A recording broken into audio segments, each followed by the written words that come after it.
सानिया मिर्जा के पति शोएब मलिक पर क्यों लगा पत्नी को धोखा देने का आरोप, जिससे उन्हें काटने पड़े पुलिस स्टेशन के चक्कर। RRR में रामचरण को मिले इतने करोड़ रुपए, लेकिन जूनियर NTR की फीस जानकर चौंक जाएंगे आप। भारत ने कैसे पाकिस्तान के ऊपर मिसाइल गिरा दी, सच्चाई आ चुकी है सामने, जिसे जानकर उड़ जाएंगे सबके होश। सानिया मिर्जा और शोएब मलिक ने 2010 को हैदराबाद में शादी की थी, जिसके बाद सानिया मिर्जा के पति शोएब मलिक पर पहली पत्नी को धोखा देने का आरोप लगा था, जिसके चलते इस पाकिस्तानी क्रिकेटर को पुलिस स्टेशन तक के चक्कर काटने पड़े। पाकिस्तान के शोएब मलिक को भारत का जमाई भी कहा जाता है, लेकिन आपको जानकर हैरानी होगी कि सानिया शोएब की पहली नहीं बल्कि दूसरी पत्नी है। उनकी पहली पत्नी का नाम आयशा सिद्दीकी है। ऐसा कहा जाता है कि सानिया मिर्जा से शादी करने के लिए शोएब मलिक ने अपनी पहली पत्नी को धोखा दिया है। शोएब मलिक और आयशा सिद्दीकी की साल 2002 में शादी हुई, लेकिन शोएब की सानिया से बढ़ती करीबी के बाद दोनों के बीच तनाव बढ़ने लगा। सानिया मिर्जा से शादी करने से पहले शोएब ने आयशा से तलाक ले लिया था, लेकिन आयशा से तलाक लेने के ठीक 4 दिनों बाद शोएब ने सानिया मिर्जा से शादी कर ली।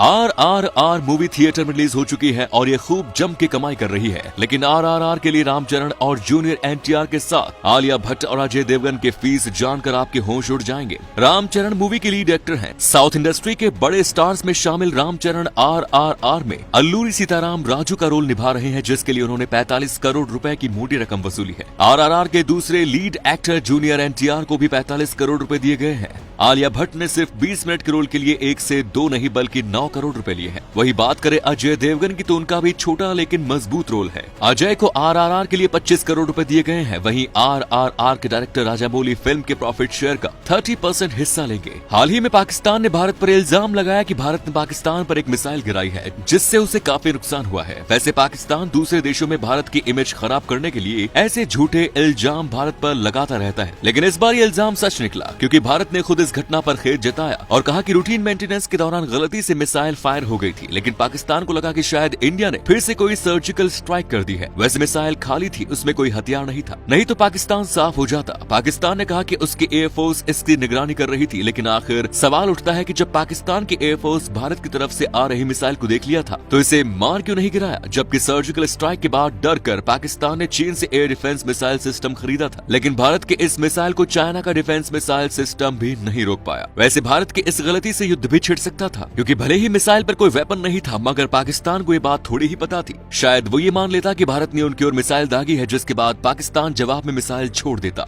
इंसान की मौत के बाद उसके शरीर में मौजूद इलेक्ट्रिक कंडक्टेंस खत्म हो जाते हैं, तो क्या एक मरे हुए इंसान का मोबाइल उसके फिंगरप्रिंट से अनलॉक हो सकता है? इसका जवाब है नहीं, क्योंकि मरने के बाद इंसान के फिंगरप्रिंट्स बदल जाते हैं। दरअसल इंसान की मौत के बाद उसके शरीर में मौजूद इलेक्ट्रिकल कंडक्टेंस खत्म हो जाता है, जिससे मोबाइल के फिंगरप्रिंट सेंसर इस बात का अंदाजा लगा लेते हैं कि वो इंसान जिंदा है या मरा हुआ, क्योंकि मोबाइल के सेंसर भी किसी इंसान की उंगलियों में दौड़ने वाली इलेक्ट्रिक कंडक्टेंस पर ही काम करते हैं। ऐसे में मोबाइल के सेंसर के बिना इलेक्ट्रिक कंडक्टेंस वाली उंगलियों की पहचान नहीं कर पाते, इसलिए फोन को उसके फिंगरप्रिंट से अनलॉक नहीं किया जा सकता। अक्सर आपने देखा होगा लोग उसी बैट से खेलना पसंद करते हैं जिससे उनके फेवरेट क्रिकेटर खेलते हैं, जैसे कि सचिन और विराट MRF की बैट से खेलते हैं। वहीं बाकी क्रिकेटर भी अलग अलग ब्रांड को प्रमोट करते हैं, लेकिन आपने बैट पे सिर्फ कंपनी का स्टिकर लगाने के लिए ये इतने रुपए लेते हैं कि जानकर आपके होश उड़ जाएंगे। विराट कोहली इस दौर के सबसे फेमस क्रिकेटरों में से एक है। विराट कई सालों से MRF के साथ जुड़े हुए हैं और उन्हें अपने बैट पर MRF का स्टिकर लगाने के लिए कंपनी 8 करोड़ रुपए देती है। टीम इंडिया के धाकड़ ओपनर रोहित शर्मा ने 2015 में सीएट कंपनी के साथ डील साइन की थी। रोहित अपने बैट पर सीएट का स्टिकर लगाने के लिए 3 करोड़ रुपए लेते हैं। हैदराबाद में रामोजी फिल्म सिटी एशिया की सबसे बड़ी फिल्म सिटी है, लेकिन आपको जानकर हैरानी होगी कि ये देश की सबसे भूतिया जगहों में से एक है, क्योंकि ऐसा कहा जाता है कि यहाँ पर डर आदमी को इस कदर हिला कर रख देता है कि वो बिल्कुल सहम जाता है। जिस जगह पर फिल्म सिटी बनी है वो जमीन कभी निजामों की युद्ध की जमीन हुआ करती थी। लोग कहते हैं कि यहाँ आज के समय में भी मरे हुए सैनिकों की आत्माएं भटकती हैं, जो शाम के समय लोगों को परेशान करती है। कई लोगों का दावा है कि शीशे पर अचानक उर्दू शब्द लिखे दिखाई देने लगते हैं, बाथरूम से जोरदार आवाजें आती हैं। इन भूतिया हलचलों की ज्यादातर शिकार औरतें और लड़कियां बनती हैं। यहाँ लोगों ने बताया कि कोई भूतिया शक्ति लड़कियों के कपड़े खींचती है। लोगों का कहना है कि शूटिंग के दौरान कई बार लाइटमैन को ऊपर से कोई धक्के देकर गिरा चुका है, जिससे कई लोगों की जान जा चुकी है। इसलिए कोई भी यहाँ शाम के वक्त अकेले घूमने गलती नहीं करता।